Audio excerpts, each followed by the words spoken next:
So back in episode 209, we did a show on 5 things you need to know if you've been betrayed by your husband. Today, we want to look at the experience of a husband who has been betrayed. Men and women both experience betrayal, but have different ways of responding to it.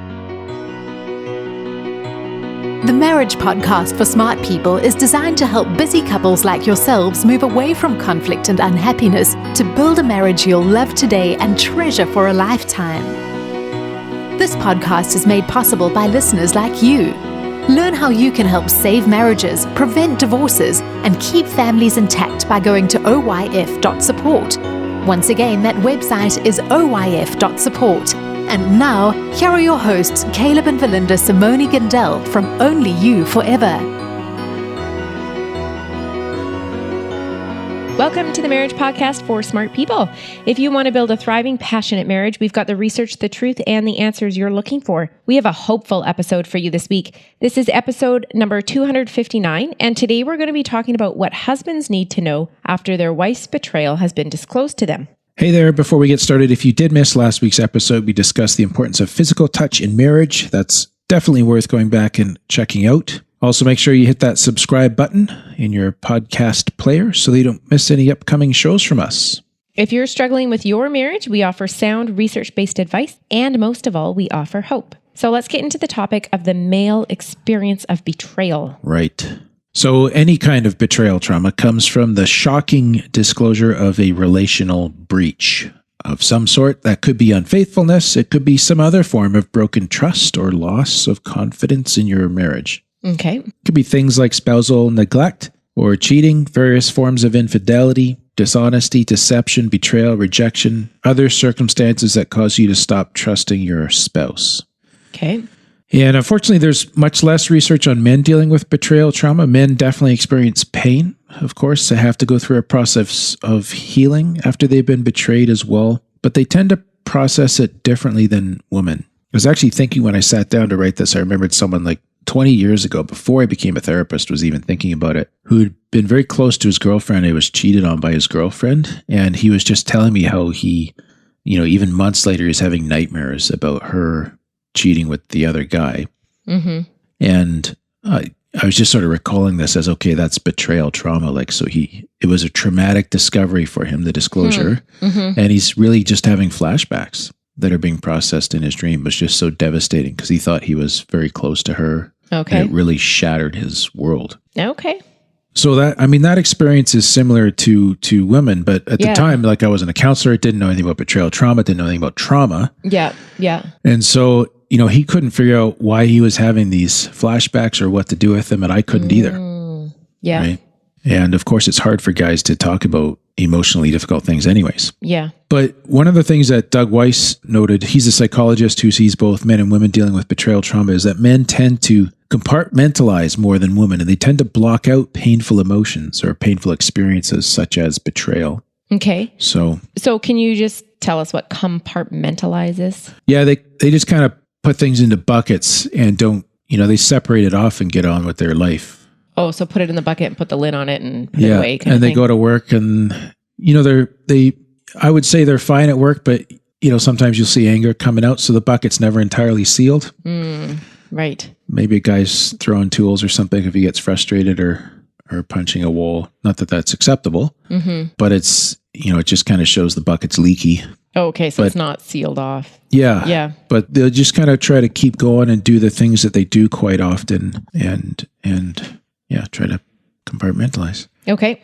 So, men tend to go in one of two directions when they're dealing with infidelity or the disclosure of it. They either divorce their spouse or they give them one more chance. There's not really any other directions to go, is there? Yeah. I guess I could ignore it. Yeah. Yeah. I think what we're saying here is that quite often socially, like, men are more empowered to make a decision about change, radical change, than women are following a betrayal, right? Okay. Women are more likely to experience symptoms of trauma and PTSD after betrayal, and men, they don't often end up with the same PTSD symptoms. Of course, the guy I was talking about would be an exception to that. This is speaking generally, right? There are men who do experience trauma and PTSD after betrayal. Okay. And they should also look for professional help. They need to grieve what's happened to deal with the hurt, anger, and betrayal that they've endured. But just because you haven't developed symptoms of PTSD, it doesn't necessarily mean you're free and clear of any lasting impact or effects, right? Okay. So even without adverse ongoing symptoms, a person still needs to take time to process the hurt and the anger and the betrayal, because those things happen and those impacts are real and you're experiencing the results of that. Yeah. Yeah. And even the grief part, like again, men sort of not being good at grieving, not generally acknowledging grief or loss when it happens. Think about the need to grieve what has happened, that this has now become a part of your story. Grieving the loss of an unadulterated marriage. The loss of what you had or what you thought you had. And we're going to have, right? All the way through till one of you heads out into eternity, right? And other effects of what's happened. So there's a lot of grief that can come up around something like this. And of course, there are some feelings that betrayed men experience that really are common to both genders in this case. So shame. It could be the shame of believing that others will see them as sexually incompetent, thus prompting their spouse to go outside the marriage if it was a sexual betrayal. Or even relationally or emotionally inadequate, like I couldn't meet her needs. Okay. You know, the thought being, well, it's my fault that she had to go seek to get her needs met outside of our marriage. Okay. But where other women will typically rally around one of their own when betrayed, a man in the same situation may find himself with friends who don't know how to support him. Like they would want to, I think, rally around him, but they don't know how to in this very vulnerable and emotionally raw stage post-disclosure. So it may just be more they'll kind of join with him in cussing out the wife kind of thing and fostering the anger because that's how they know how to relate socially, to they don't know what else to do. A situation like this. And I don't want to portray men as cavemen, but we are raised to express anger much more readily than sadness. Right. Right? Right. Yeah. And we're socialized for that. And so that is going to affect the betrayal response. It's going to look a little different for that reason. And it's always as well helpful to remember that everyone processes betrayal differently, right? So even though we're giving some generalizations of what might be common, everyone has their own unique experience too. Yeah. Can I go back up to what you were saying about, if you're inadequate, your spouse needs to go outside the marriage to meet their needs or whatever? Like that's not right. Correct. No, but that's the belief that right. But I just want to emphasize, we often fall into, just to make it clear, you mean? Yeah, sure, just to make it clear. Because, I've heard advice given to people whose husband is a porn addict or whatever, like, oh, you just need to initiate sex more. No. Like, no, that's not the problem. The problem is the addiction, the porn addiction, or whatever healing needs to go on there, whatever brokenness is there. It's not the betrayed spouse that they're inadequate. Right.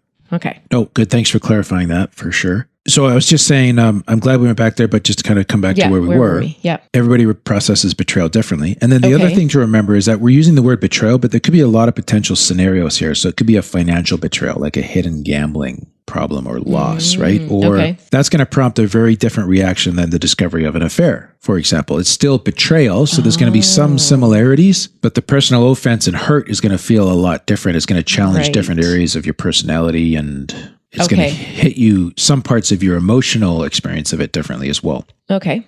But one thing both genders need to do is to consider, process, and express the emotions that are generated by the betrayal. And so even though guys, we think we're less emotional and we use that language, I'm not an emotional guy, that kind of thing, which you're an island. Addressed elsewhere, we still need to consider and process and express those emotions. It has to happen in order to recover and to work your way through this, right? So if you have friends or a mentor or someone in your support network who can be there with you as you do this work, it's a huge help. It's also a good idea to reach out to your therapist for counseling. It's just such a complex issue to navigate, a betrayal.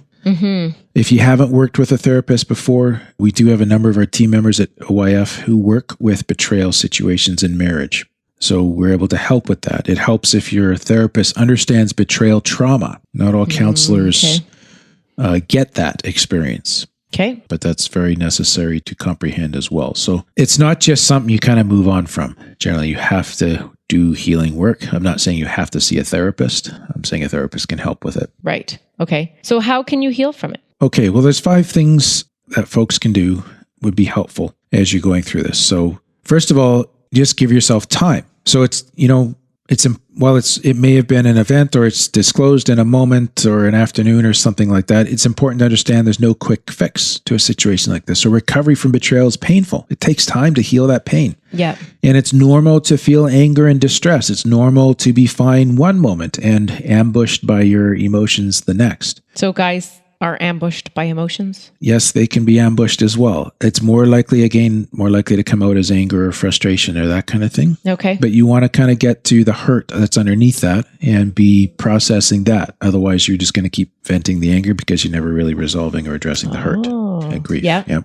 Okay. Betrayed husbands may feel tempted to act out in a revenge fling after finding out the wife has had an affair. But it's good to know that doesn't help the marriage heal. No. Right? Typically, you just end up hurting each other more through a reaction like this. It does nothing to help your own healing process. Sometimes those revenge affairs are just an attempt to fill the hole in your own heart or an attempt to replace the loss you feel. Or I've also seen it as an attempt to show your spouse how much it hurts so that they know and won't do it again. But that's not a great way to educate them on that.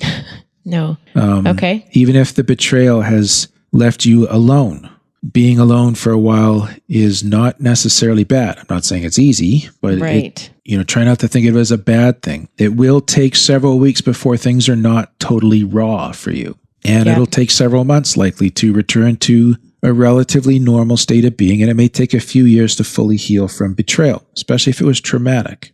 And when is a betrayal not traumatic? Not everybody has a trauma response to betrayal. They may still be devastated, but it doesn't become trauma for them. Okay. And to be honest, some spouses report not being able to fully heal from their spouse's betrayal, even with enough time. But that's not a prediction that you can make at the start. Okay. And even to that, I would respond that, if you are motivated to heal and you can find the right kind of help to walk with you through that healing journey, I would have hope that you could heal. So I'm always sort of the optimist on that side of things. That's good. So just keep that in mind. And once again, we have created a bonus guide for our supporters, our patrons, specifically for men who find themselves in this situation. This one takes more of a cognitive behavioral approach where you learn to record what you're experiencing and then you choose some specific way, some exercise to respond that helps you to heal. So it's very practical. It'll help you productively move some of the very difficult parts of this challenge that you're facing. And you can get this guide by becoming a patron of the Marriage Podcast for Smart People. And we'll just take a quick 60-second break here to tell you more about that. What happens when the fairy tale marriage meets reality? Too often, high expectations lead to disappointment, communication breaks down, and the struggles of day-to-day life become overwhelming, leaving you feeling lost and without hope. Unfortunately, marriage does not come with an instruction manual. Marriage troubles are deeply personal and can take a toll on you, your spouse, and your family. Counseling can be expensive and divorce is very costly. It doesn't have to be this way. Caleb and Valinda understand your pain and frustration. Their mission is to help save as many marriages as possible, and to date, thousands of couples are helped through their weekly podcast. But the most important marriage they want to help save is yours. With a minimum of a $10 investment a month, you gain access to exclusive bonus content and valuable information to help you succeed in your own marriage. Learn more about saving marriages and how you can help at oyf.support. That's oyf.support. You're listening to the Marriage Podcast for Smart People. Before the break, we were talking about giving yourself time to heal. And the next part's challenging, Valinda, but you could view it as a wake-up call. That's the second thing here. Is there a way that you can see the betrayal as a wake-up call, a way to learn, to discover things about yourself and about marriage so that you can grow? And we're not blaming you by saying this, which is what you were about to call me out. No, it wasn't. I was just going to say, would you say this to a woman who's been betrayed by your husband? View it as a wake-up call. Well, I've heard women say, you know what, it was a wake-up call for me. Oh, okay. So you're not. So would I say it to her? No. But would she maybe say it? Yes. Okay. Yeah. Is that okay? Or what are you thinking? I maybe need to hear a little bit more of what you have to say here, because it just seems like a pretty harsh, I've just been betrayed by my wife. Oh, well, view it as a wake-up call, doof, slap across the head. Yeah, I hear you. Okay. So you just edit me as we go through, okay? Okay. In a marriage, there's always times when one or both, and this is a delicate subject. This is around the, could I have done something differently in my marriage? Yes. Was it your fault? No. Right. Okay. Kind of thing. Yes. So it's we step carefully through here. There's always times when one or both spouses' emotional needs are not being completely fulfilled. Yeah. Sometimes really not being fulfilled, especially if you've had communication problems with one another. And so as you work on regaining trust or on your trust being restored, try to be aware of the ways in which you perhaps have not been communicating your own needs and desires to your spouse, to your wife, right? So a good couples therapist is very helpful here. Ultimately, both of you will have to take some responsibility for the problems in the relationship that existed prior to the affair. Is that okay to say? Even though your wife was the only one who was unfaithful. And this is about taking charge of and accepting responsibility for the future, not for the betrayal. Okay. And it's a particularly helpful perspective to adopt, I think, because it's empowering. If you're just blaming everything on your wife because she had the affair, and you're staking your future in the marriage on her making all of the changes that are necessary, and yes, she does have to do some work to make herself clear that she's a safe person with you, but if your future is staked on her making all the changes, you're adopting a disempowered position. Because, again, while she needs to make changes, and while she does need to demonstrate reliable behavior over time so that your trust can be rebuilt, you can also be part of the change process in order to create a new, safer, thriving, passionate relationship. And that's a more empowered position. Right. Okay. That may come as a result of accepting it as a wake-up call, like, I need to do things for the marriage too. Okay. Yeah? That okay? Yeah. And I mean, we do say the same thing to wives who have been betrayed. It's not your fault. It's not your fault. And yet, Let's look at the marriage. let's look at the dance leading up to it kind of thing. What's your cycle? Yeah. But I think there is the odd time. There is the odd time for Linda where I have seen this once in my career where you had a very healthy marriage and someone got drunk and maybe I don't know, maybe you could legitimately blame the coworker for being sexually aggressive. An affair happened and the partner wakes up completely devastated knowing what they've done. And it really is not about the marriage. It's almost about that situation all by itself. But that's a very rare case where, it really is an accidental, almost random fall into a situation like that. It's more almost always the case that somehow dissatisfaction has come in to the marriage for whatever reason. Right. Okay. Yeah. So we are speaking general terms here, as always, when we're doing this. Everybody's situation is unique. But third thing, again, we're going to come back to this. You have to allow yourself to grieve. For men especially, we're not good at grieving. But going through a betrayal is a lot like bereavement. We talked earlier about some of those losses related to betrayal. Those things are in the past. They can't be recovered. They are losses, right? And grief is a process that takes time. It can't be rushed. And it should not be bypassed, or it's likely to show up in your marriage as anger later on, or even show up in your health in the form of mental health issues or even psychological problems, right? So physiological? Physiological problems, yeah. Men actually, this is pulling it back from a while ago, but I remember 10 years ago in school just looking at a study or studies, I can't remember, about for men, distress in their marriage shows up physiologically, like they'll have heart issues. Oh, okay. Basically is what it was saying as a common sort of expression of the internal distress that hasn't been resolved. Okay. Yeah. So this is similar to the first one in the give yourself time, but you can't just give yourself time and not actually grieve and process. Like give yourself time, be gentle with yourself. Take time. Yes, but also do the work while you're taking the time. Is that right? Yeah. You're going to have to sit and cry sometimes. Huh. Yeah. I wonder how many men do that. Oh, some do. That's good. Yeah. That's good. Yeah. So that might be a new thing, though, for our listener. Yeah. Yeah. And fourth point here, don't assume moral superiority. Very tempting to take the moral high ground in a situation like this. Being betrayed, it puts you into the place of a victim. And moral superiority appears to restore power. It offers an outlet for anger. The sort of, how could you do that? Right. But unfortunately, it doesn't help you heal. And it will increase your spouse's shame. And that will not help her to heal or do what she needs to do in order to avoid this problem in the future. But on the flip side, blaming yourself is not productive either. So some will go that route too. And while we do encourage you to face your part in contributing to a marriage where this became a possibility, it was still your wife's choice to go outside the vows that she made to you. Okay. And so you don't need to compromise your own integrity, the person you are, or the person you believe you can be. Like, you can hold on to those things. But ideally, what you want to do is move on from the experience to commit yourselves to restoring your marriage rather than ruminating on the betrayal as a way to form an identity as a victim or as a morally superior person who would never do that. Therefore, you owe me something. I mean, do you really want to be in a marriage long term like that? It's not very appealing, right? No. Okay. So it's an easy defensive posture or position to take, but it's not ultimately going to help. And number 5, focus on the good now. And again, this is not accepting the other things, EXCEPT, not ACCEPT. Accepting the other. Accepting or accepting? Accepting. Accepting. So this is not accepting what we've already talked about, which is the need to grieve, to take time to heal. right. You have to do all those things. You have to do that, but also focus on the good. Okay. So blame and guilt are destructive in any relationship. And there'll be a period where that's at the forefront, and that's legitimate because there should be blame and there should be guilt. But if you maintain that and it becomes resentment over years now, even, you'll have a hard time sustaining your marriage if that's what you hope to do. I mean, you can't live with resentment, right? So there has to be a process of acknowledging all of the hurt, of doing the hard work of forgiveness, of working on yourself to understand how you've been impacted, the hard work of restoring the marriage. But through all of that process, it's also good to maintain or to develop a practice of focusing on positive things as well. This is a time as you begin to heal to strengthen yourself as a person too. Look for things, and this just doesn't have to be focusing on the good in your wife, but in your own life as well.